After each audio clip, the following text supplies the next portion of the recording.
और में भाइयों में हमने माँ की देखा ममता, संतान के प्रति उसका प्रेम, वात्सल्य, और बहन जो भाई बहन का पवित्र बंधन और प्रेम है, उसका वर्णन करने वाली अंतिम रुबाई, उसको भी हमने पढ़ा। उसके बाद फिर गजल हम पढ़ रहे थे, और गजल के जो 3 शेर हैं हमने कल पढ़ लिए थे। शुरू करते हैं फिर आज की क्लास। फिराक गोरखपुरी द्वारा लिखित रघुपति सहाय फिराक गोरखपुरी द्वारा लिखित गजल, उसका अध्ययन हम कर रहे थे। कल हमने 3 शेर पढ़े थे, और एक बार उनको फिर से हम संक्षेप में जान लेते हैं, और फिर जो शेष है उनकी भी बात करते हैं।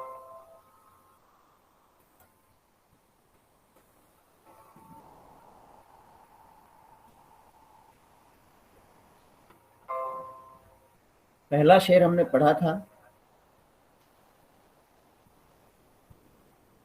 नौरस गूचे पंखड़ियों की नाजुक गिरहे खोले हैं, या उड़ जाने को रंगों को गुलशन में पर तोले। नौरस यानी नया रस, नए नए रस से संपूर्ण। गूंचे यानी भरी हुई, उससे अलिप्त प्लावित जो है एक तरह से। पंखड़ियां, जो फूलों की पंखुड़ियां हैं, जो कली का स्वरूप वो धारण किए हुए हैं। कली से फूल बनने की ये प्रक्रिया है, और कलियों का फूलों के रूप में विकसित होना, उसका सूक्ष्म निरीक्षण यहाँ पर है। ऐसा हम कह सकते हैं कि पंखुड़ियां धीरे धीरे जो खुल रही है, ऐसा लग रहा है कि कोमल गांठे जो है, एक तरह से फूल अत्यंत कोमल होता है,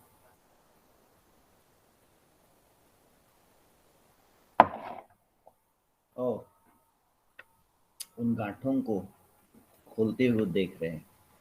और ऐसा है कि मानो उन कलियों में कैद जो रंग और खुशबू है, वो चारों ओर बिखेरने को तत्पर है, उड़ जाने को तत्पर है। और इसलिए कहते हैं कि पर तोले हैं, यानी पंख फैलाए हुए उड़ने के लिए वो तैयार है। दूसरा, तारे आंखें झपकावे हैं जरा जरा सोए। यहाँ पर सृष्टि का मानवीकरण है कि सारी सृष्टि मानो सो रही। तारों का मानवीकरण है, तारे आंखें झपकावे हैं, तारे भी अब मानो सोने जा रहे हैं, सो रहे हैं। तुम भी सुनो हो यारो, शब में सन्नाटे कुछ बोले। शब यानी रात, और रात में ये सन्नाटा, सन्नाटे का भी मानवीकरण यहाँ पर है। देखिए, सन्नाटे का मानवीकरण है कि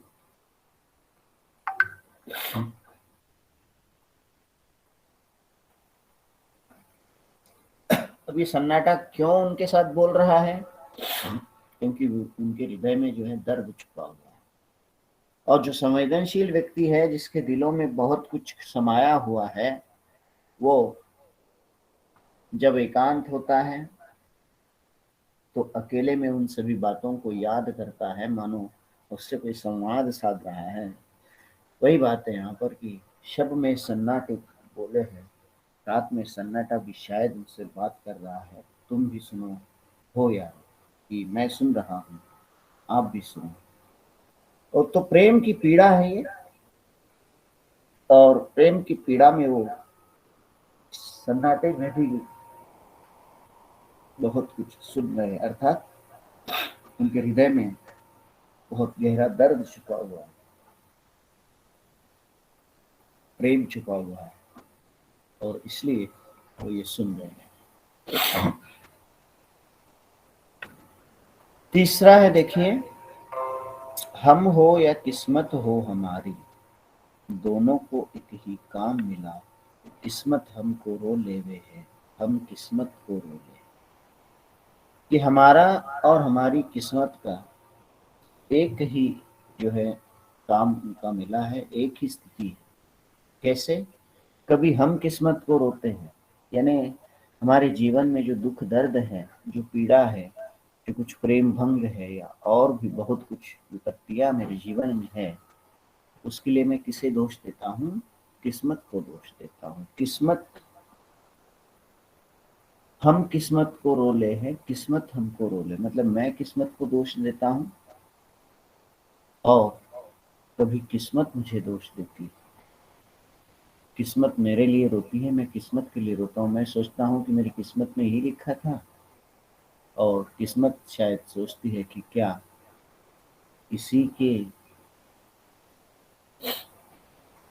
किस्मत के रूप में मुझे उपस्थित होना था।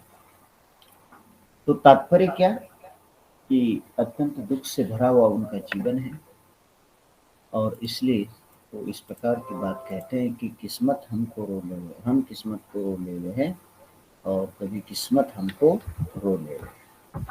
ठीक है, इन इन 3 शेरों में किसी को कोई कठिनाई लग रही है तो बताइए, नहीं तो हमें आगे बढ़ना है।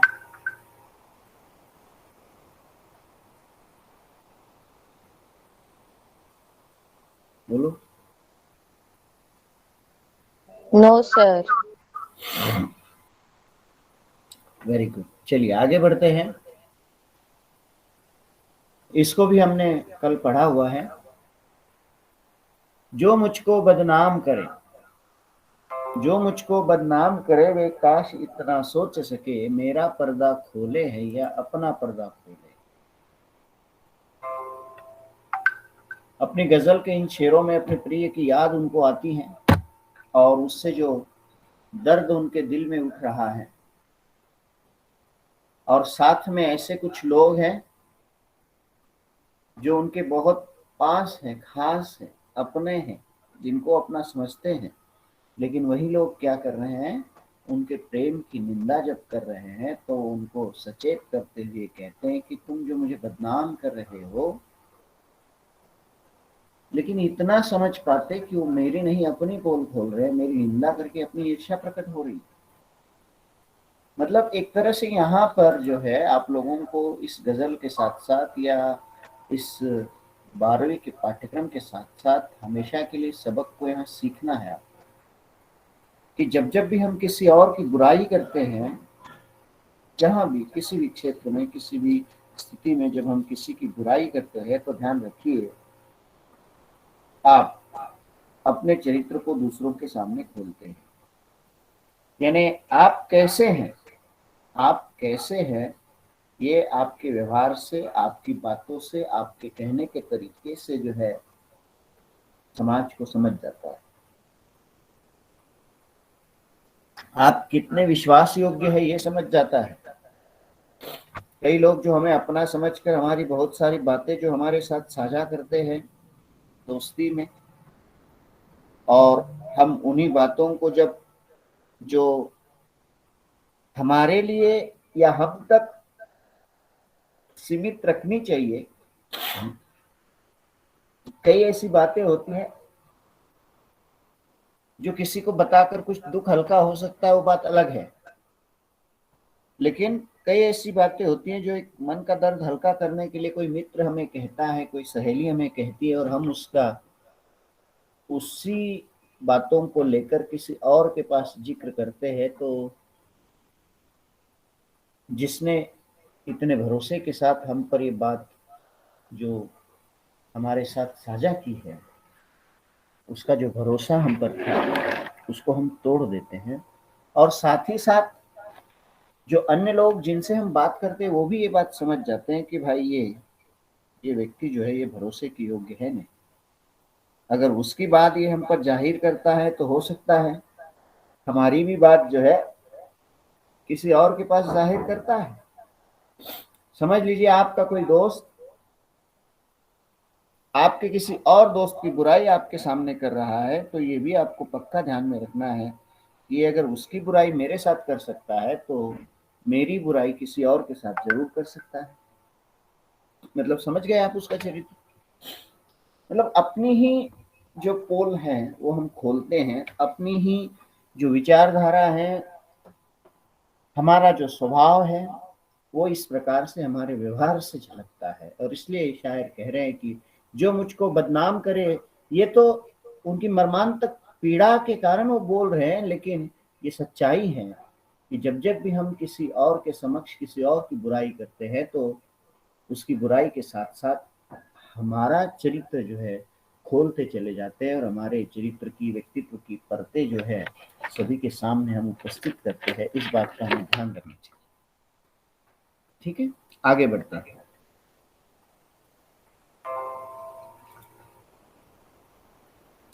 ये कीमत भी अदा करे हैं हम बदरुस्ती ये होश हवास, तेरा सौदा करने वाले दीवाना भी हो गए।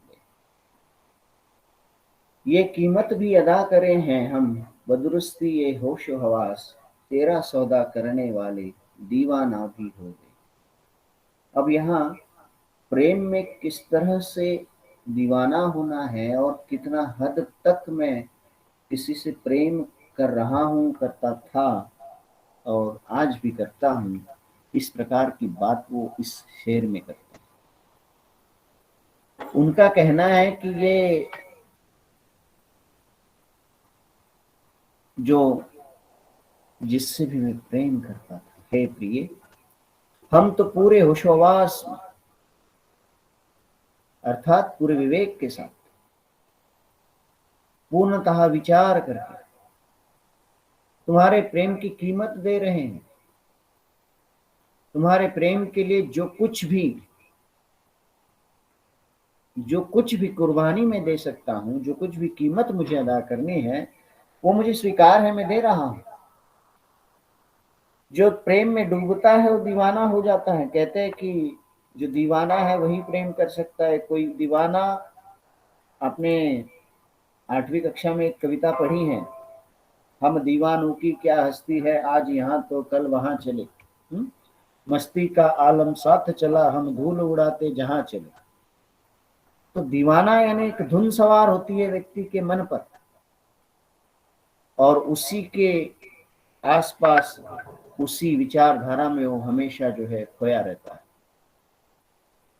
कोई आजादी का दीवाना होता है, कोई देश का दीवाना होता है, कोई प्रेम का दीवाना होता है, कोई किसी और चीजों के लिए दीवाना होता है। और इश्क में जब कोई दीवाना हो जाता है तो चाहे कुछ भी कर गुजरने को तत्पर हो जाए, अपनों को छोड़ देते हैं लोग। जो भी कीमत अदा करनी है उस कीमत को अदा करने के लिए वो तत्पर हैं। वही वो बात कर रहे हैं। अब प्रेम भंग उसका हो चुका है, हो सकता है कोई और है जो उनके जीवन में आया है, और इसलिए वो कह रहे हैं कि तेरा सौदा करने वाले दीवाना भी हो ले।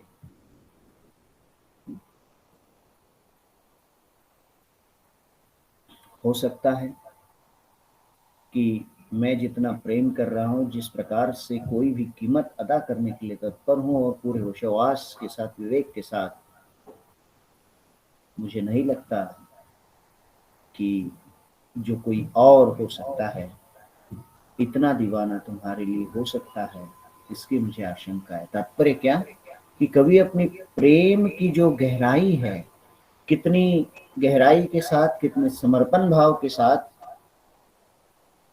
अपने उस प्रिया से प्रेम करता है, उस भाव की अभिव्यक्ति इन शेरों में वो करता है। पूरे विवेक के साथ वो अपनी जो जिसके लिए भी उसने शेर लिखे हैं उसका दीवाना है। प्रेम में कुछ भी कर गुजरने के लिए वो तत्पर है। जो भी कीमत अदा करनी है उसको स्वीकार है, लेकिन उसका ये कहना है कि उनसे भी पूछो, तेरा सौदा करने वाले दीवाना भी हो ले, दीवाना भी हो ले। कि प्रेम में दीवाना होना पड़ता है, उसके लिए सब कुछ कर गुजरने को तत्पर होना पड़ता है। क्या वो इस बात के लिए तत्पर है, तैयार है, ये भी जरा देख लो। अगला है, देखिए, तेरे गम का पासे अदब है, कुछ दुनिया का ख्याल भी है, सबसे छिपा के दर्द के मारे चुपके रो ले। तेरे गम का पासे अदब है, यानी वो अपने प्रिय से कहता है कि तुमने जो गम दिया है, जो प्रेम भंग उसका हुआ है, उससे जो गम मिला है, जो दुख मिला है, जो पीड़ा है,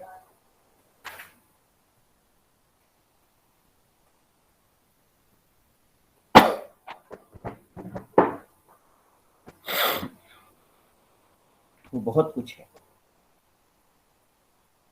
तेरे गम का पासे अदब है, कुछ दुनिया का ख्याल भी है।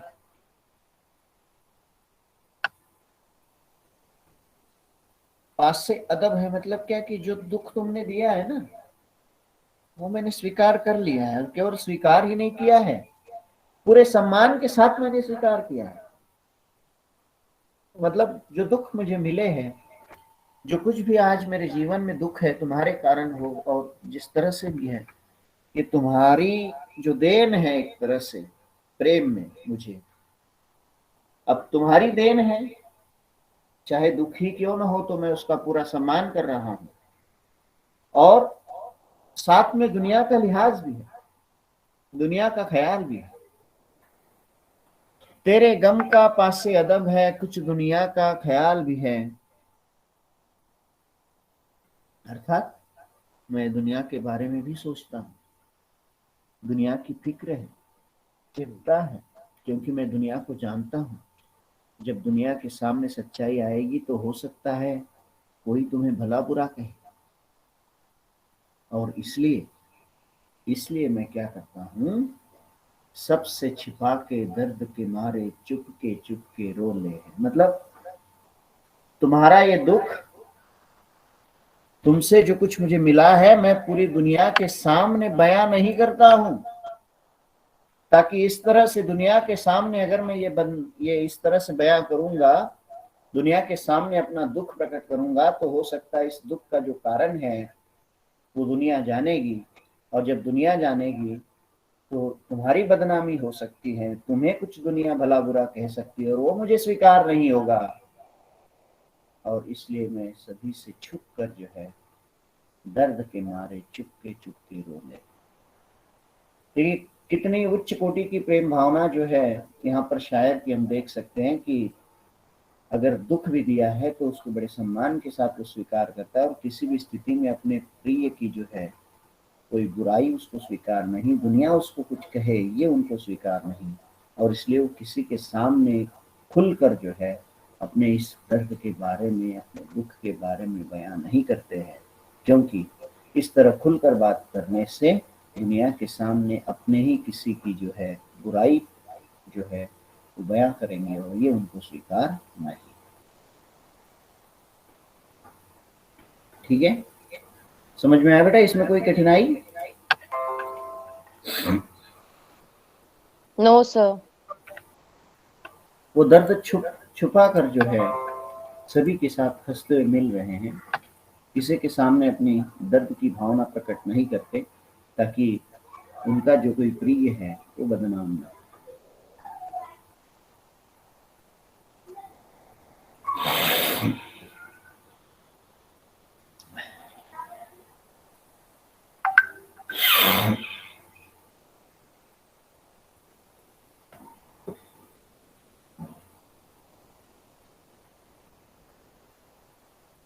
अगला शेर है, देखिए,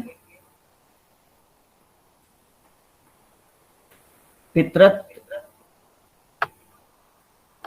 फितरत का कायम है तवाज़ुन आलमे हुस्न इश्क में, उसको उतना ही पाते हैं खुद को जितना खो ले। अब देखिए, फितरत फितरत यानी एक दुनिया का दस्तूर है, आदत है। तवाजुन आलमे हुस्न इश्क में भी, यानी ये दुनिया की आदत है, दुनिया की फितरत है, दुनिया का दस्तूर है कि प्रेम और सौंदर्य के संसार में मनुष्य की यही आदत जो है बनी हुई है। आलम हुस्न इश्क जो है, हुस्न यानी सौंदर्य, इश्क यानी प्रेम, आलम यानी दुनिया। तो प्रेम और सौंदर्य की दुनिया में, प्रेम और सौंदर्य के इस संसार में मनुष्य की ये आदत है, फितरत है कि इसमें भी जो है कहीं ना कहीं लेन देन तो है। और ये लेन देन कैसी है? फितरत का कायम है तवाज़ुन आलमे हुस्न इश्क में भी, यानी ये दुनिया का दस्तूर है, ये दुनिया की रीत है, ये दुनिया की आदत है। प्रेम और सौंदर्य की दुनिया की ये एक तरह से नियम है। क्या है? उसको उतना ही पाते हैं खुद को जितना खोले हैं। अब ये खोले है और खोले है, यहाँ समझना है हम लोगों को। देखो, उसको उतना ही पाते हैं यानी जिसको हमें पाना है उसमें जितना, उसके समक्ष हम जितना खोले यानी खो जाना है, और खोले यानी खुद को खोलना है, व्यक्त होना, अभिव्यक्त होना है। यानी जिससे हम प्रेम करते हैं उसके सामने हमारी जो मन की भावनाएं हैं, हमारे मन की बात है, उसको खुलकर उनके सामने बताना, अपने व्यक्तित्व को उनके सामने खोलना, अपने विचारों को उनके सामने खोलना, तब जो है उस इश्क में हम सही अर्थों में आगे बढ़ सकते हैं और वो गहराई में उतर सकते हैं। दूसरा खो ले हैं यानी क्या कि उसमें स्वयं को खोना पड़ता है, अपने को भूल कर जी जो है हम किसी और को पा सकते हैं। यहाँ पर खुद को खोना यानी अपने अहम को छोड़ने की बात है एक तरह से। जब तक हम अहम में हैं तब तक किसी से प्रेम नहीं कर सकते। इस संदर्भ में कबीर के दोहे, भले ही उन्होंने ईश्वरीय प्रेम के संदर्भ में वो बात कही है, लेकिन यहाँ मैं बताना चाहूंगा कि कोई भी प्रेम ऐसा इस संसार में नहीं है जो बिना किसी समर्पण के आप प्राप्त कर सकते हैं। क्योंकि दुनिया का दस्तूर बना हुआ है कि जहां भी कोई प्रेम करता है कहीं ना कहीं कोई स्वार्थ बना होता है। यहाँ तक कि ईश्वर के साथ प्रेम करने वाले लोग, जिनकी भक्ति, ईश्वर की भक्ति हम करते हैं, तो उसमें भी कहीं ना कहीं हमारा स्वार्थ छुपा होता है। निस्वार्थ प्रेम जब करना है तो खुद को खोना पड़ता है, अपने आप को मिटाना पड़ता है, और अपने समर्पण भाव के साथ जितना ज्यादा समर्पण भाव हमारा होगा उतना अधिक प्रेम श्रेष्ठ हो सकता है। ये ध्यान रखें। कबीर कहते हैं कि कबीरा ये घर प्रेम का, खाला का घर नाही, शीश उतारे भुई धरे तब बैठे घर माही। कि प्रेम में जो है शीश उतारना पड़ता है। शीश उतारने का तात्पर्य क्या है? अपने अहम को छोड़ना है, अपने अहंकार को छोड़कर किसी और के साथ मिलना, ये प्रेम है। उसके लिए जीना, उसके लिए सब कुछ समर्पण के लिए तैयार रहना, ये प्रेम होना है। माँ का निस्वार्थ प्रेम होता है। माँ का प्रेम इस दुनिया का सर्वश्रेष्ठ प्रेम होता है। माँ के मन में किसी प्रकार की कोई स्वार्थ की भावना नहीं होती है उसके संतान के प्रति जो प्रेम होता है। प्रेम न हाट बिकाए, प्रेम न बाड़ी उपजे। कबीर कहते हैं कि प्रेम कहीं किसी बाजार में नहीं मिलता, ना ही किसी खेत में उपजता है। या फिर दूसरा एक इसी संदर्भ में उनकी बात वो कहते हैं कि जब मैं था हरि नाही, अब मैं हूं तो, जब मैं था हरि नाही, है ना, और हरि है तो मैं नाही। मतलब अगर मैं हूं तो हरि नहीं दिख रहा है मुझे, क्योंकि अहंकार में मैं डूबा हूं, और जब हरि है तो मैं मिट चुका हूं। वही बात, खुद को जितना खो ले, जब मैं खो जाऊंगा तब मैं किसी और का हो सकता हूं। जब तक मैं ये जो हम पर सवार रहेगा तब तक हम किसी और के नहीं हो सकते, और किसी के साथ समर्पण भाव से प्रेम नहीं कर सकते। ये दुनिया का दस्तूर है और उस दस्तूर को मैं अदा कर रहा हूँ, उस नियम पर मैं चल रहा हूँ, लेकिन फिर भी मुझे कोई सफलता नहीं मिली। फितरत कायम है, फितरत का कायम है तवाज़ुन आलमे हुस्न इश्क में भी, उसको उतना ही पाते हैं खुद को जितना खोले। कि जो मनुष्य स्वयं को जितना अधिक समर्पित कर देता है, खो देता है, वो उतना ही अधिक प्रेम प्राप्त करता है।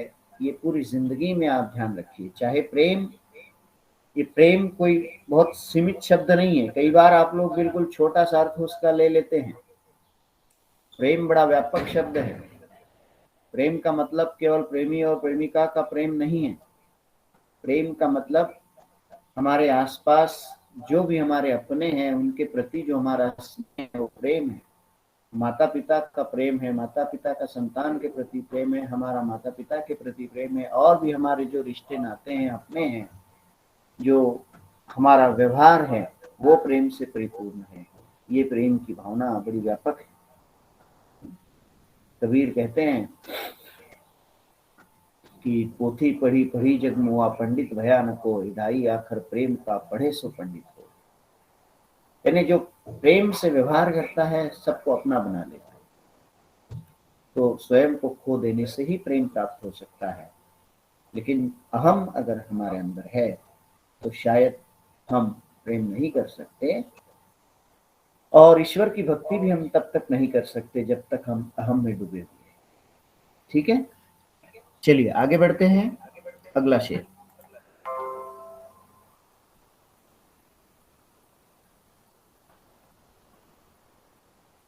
आबो ताब अशआर न पूछो, तुम भी आंखें रखे हो, ये जगमग बैतों की दमक है या हम मोती रोले। आबो ताब अशआर न पूछो। आबो ताब यानी चमक दमक। आबो ताब अशआर यानी चमक दमक के साथ।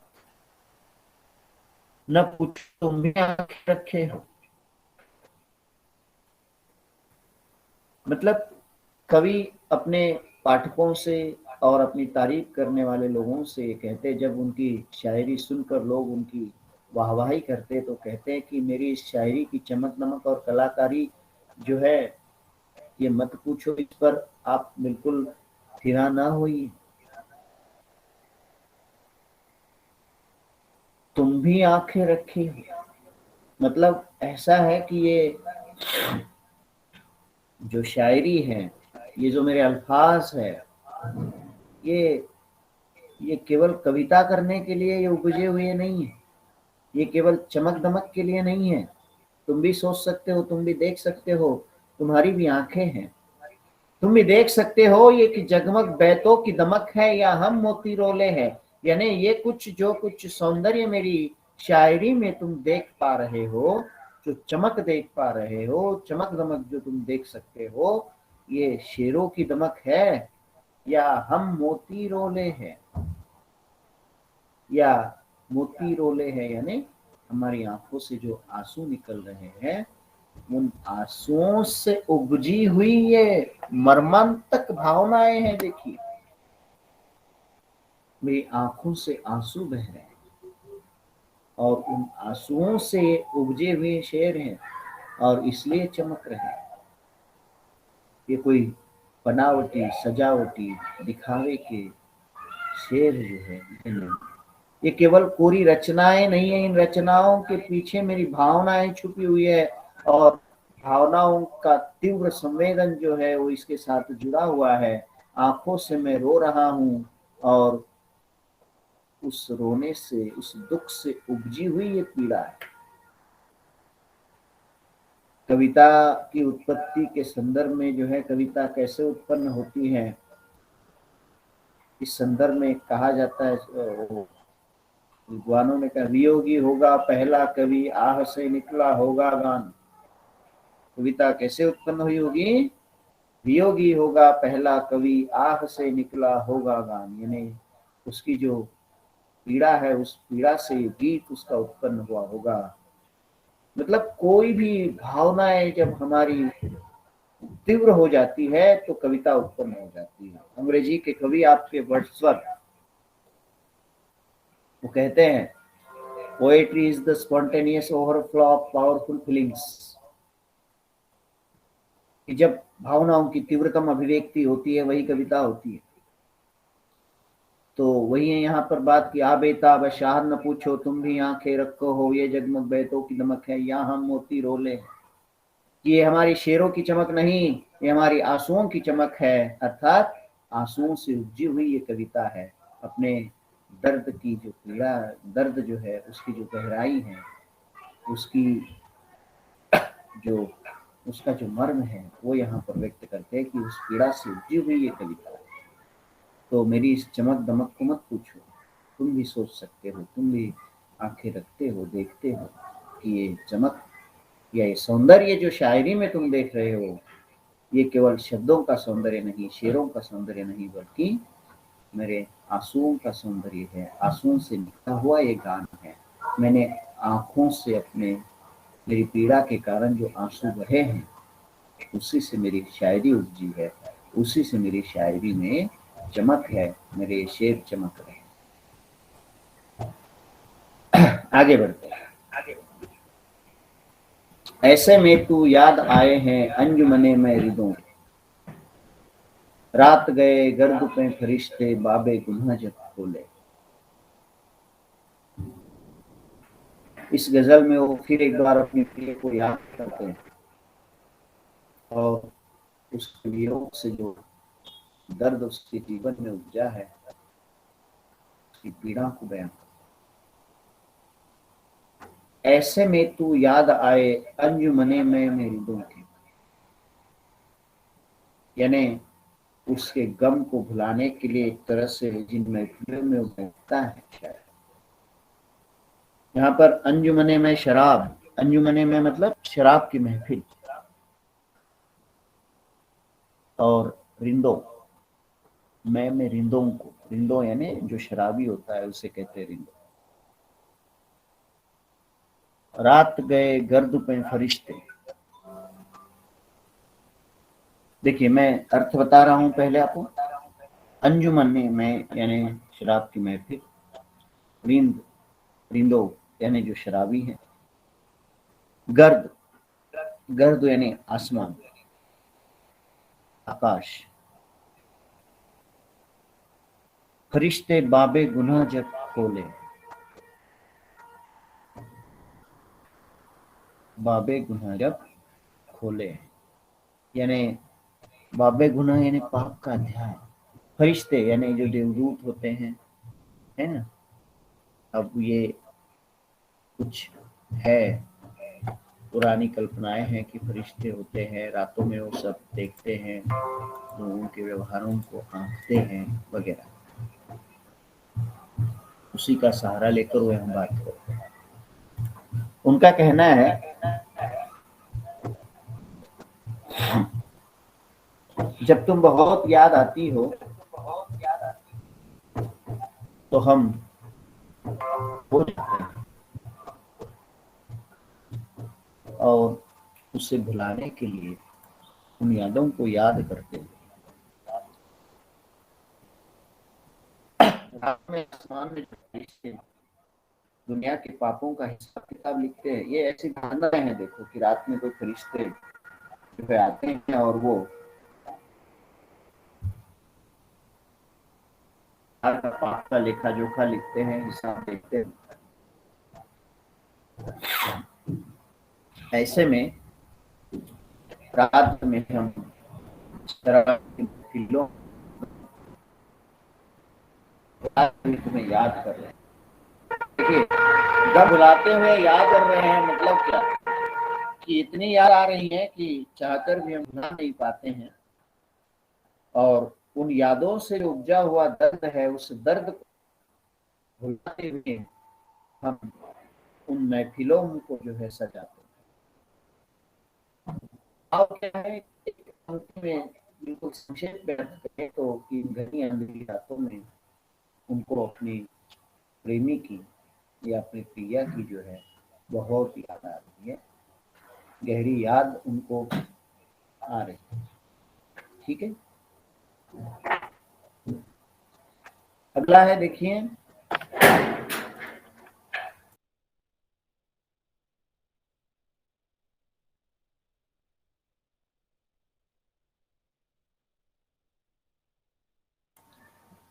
अगला शेर है देखो, अंतिम।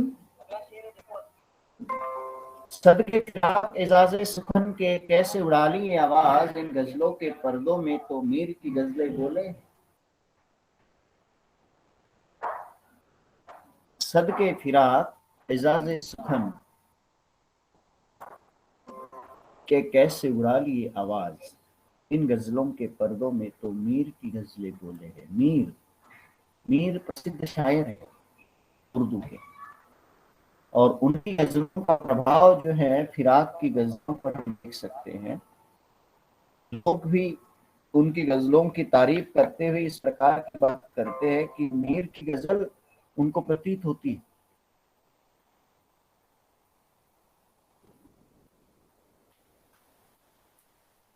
कवि कहते हैं कि लोग जो है मेरी शायरी पर प्रसन्न होते हैं, मुग्ध हो जाते हैं, और मेरी शायरी से खुश होकर जो है एजाज सुखन यानी बेहतरीन शायरी, मुझे कहते हैं कि हम तुम्हारी शायरी पर न्यौछावर है। सद के फिराक, सद के यानी न्यौछावर है, ये फिराक तुम्हारी शायरी पर हम जो है न्यौछावर है। न जाने ये बेहतरीन शायरी तुमने कैसे पाली है, कहाँ से सीख ली है, कैसे उड़ा ली ये आवाज, कहाँ से तुमने ये सीखा है, कहाँ से ये कला प्राप्त की है।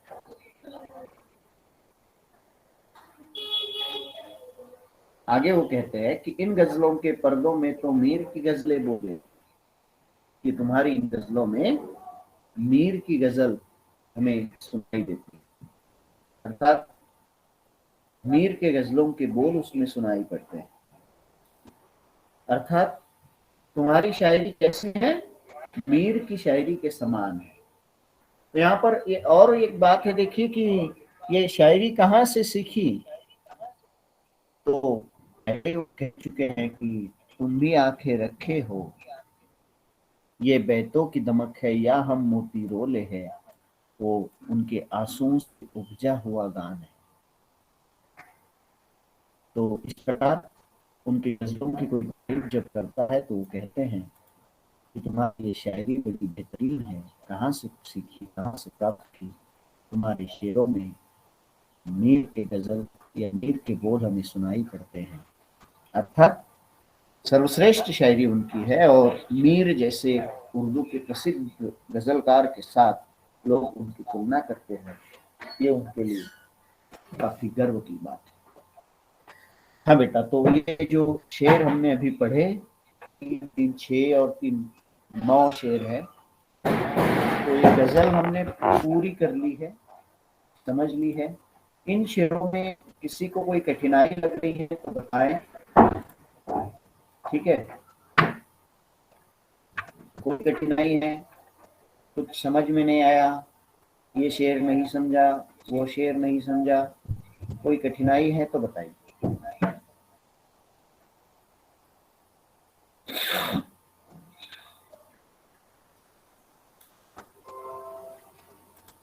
काव्य सौंदर्य की बात भी थोड़ी सी हम कर लेते हैं।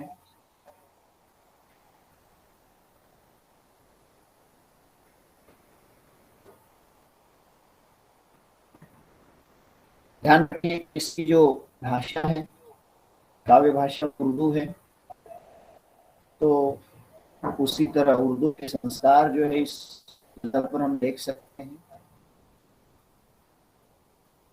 फिर जर्रा जर्रा सोया है, सन्नाटा कुछ बोले है, इसमें मानवीकरण है। प्रेम की गहरी पीड़ा जो है इन शेरों में व्यक्त होती है, ये भी आप कह सकते हैं। और उर्दू शब्द कई सारे इसमें से है, उसको हम छाट कर लिख सकते हैं। कुछ कठिन शब्दावली भी इसमें हम देख सकते हैं उर्दू की, जैसे एजाज सुखन, आबोताब, अशआर में पूछो, पासे अदब, ये हमें समझने के लिए थोड़े कठिन है, लेकिन भाव उन कविताओं के, उन शेरों के हम समझ सकते हैं। यानी उर्दू शब्दों के कारण थोड़ा सा हम लोगों को कठिन लगता है, लेकिन उसके जो भाव है बड़े सुंदर है, और एक बार अच्छी तरह से अगर हम समझ लें कोई कठिनाई नहीं होगी। ठीक है, तो और आपकी ओर से कुछ है तो बताइए।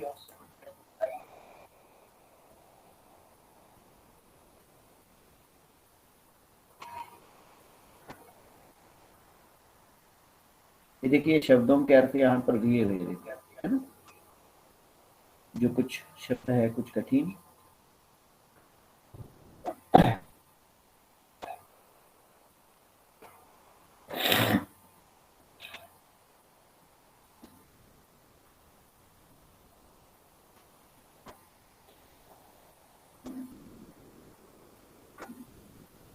ये देखिए मैंने आपसे कहा था ना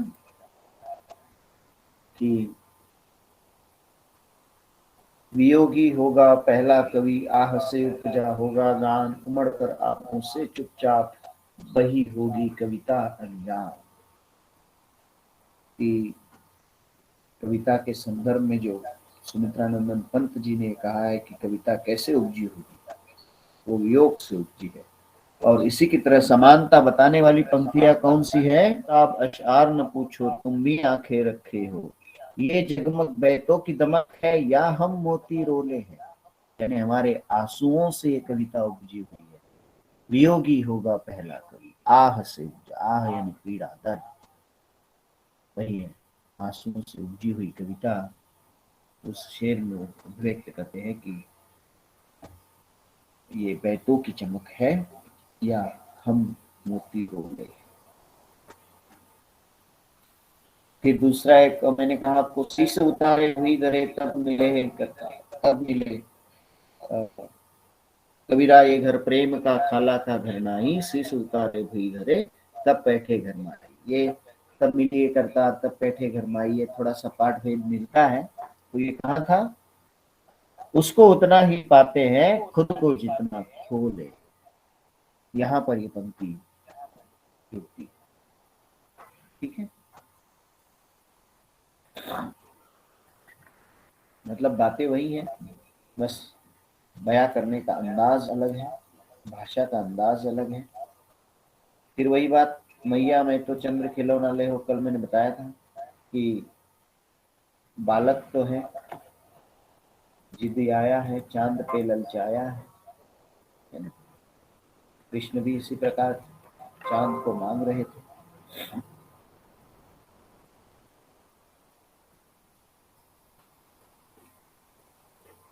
ठीक है, प्रश्नों की अगर चर्चा करें कि राखी के लच्छे बिजली की चमक, सावन का महीना है, जिस प्रकार से मेघ उमड़ कर आते उससे बिजली चमकती है, वैसे ही भाई की कलाई पर बांधी हुई राखी, जो कलाई पर राखी चमक रही है वो बिजली के समान प्रतीत हो रही है। खुद का पर्दा खोलना, मैंने बहुत अच्छी तरीके से आपको ये बता दिया है कि हमारा चरित्र किस प्रकार से व्यक्त होता है जब भी हम किसी की बुराई करते हैं। किस्मत हमको रो ले गए हैं, हम किस्मत को रो ले गए। किस्मत के साथ तनतनी का रिश्ता है, मतलब क्या कि वो किस्मत को दोष दे रहा है, कभी किस्मत उसको दोष दे रही है, अर्थात उसके जीवन में सुख नहीं है, खासकर प्रेम के मामले में जो है उसको सफलता नहीं मिली। ठीक है, गोदी का चांद और गगन का चांद। गोदी का चांद कौन है, इसके लिए शब्द आया गोदी का चांद, सही है।